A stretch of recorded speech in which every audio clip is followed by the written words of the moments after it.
Think of events that can occur in an ordinary day. A child raises her hand repeatedly in a fourth grade class. The teacher either recognizes her or does not.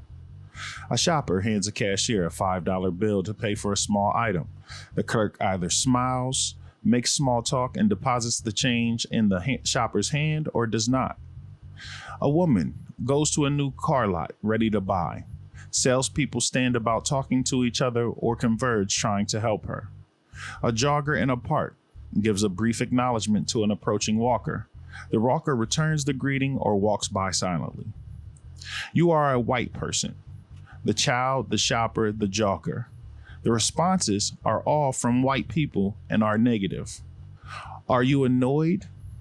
Do you, for even a moment, think that maybe you are receiving this treatment because of your race? Or might you think that all these people are merely having a bad day? Next, suppose that the responses are from people of color. Are you thrown off guard, angry, depressed? You are a person of color, and these same things happen to you, and the actors are all white. What is the first thing that comes to your mind? Do you immediately think that you might be treated in these ways because you are not white? If so, how do you feel?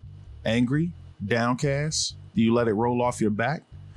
And if the responses come from fellow people of color, then what do you think? Suppose the person of color is from a group other than your own. Sometimes actions like these stem from mere rudeness or indifference. The merchant is in a hurry, the walker lost in thought. But at other times, race seems to play a part. When it does, social scientists call the event a microaggression, by which they mean one of these small, sudden, stunning, and dispiriting transactions that mar the days of women and folks of color.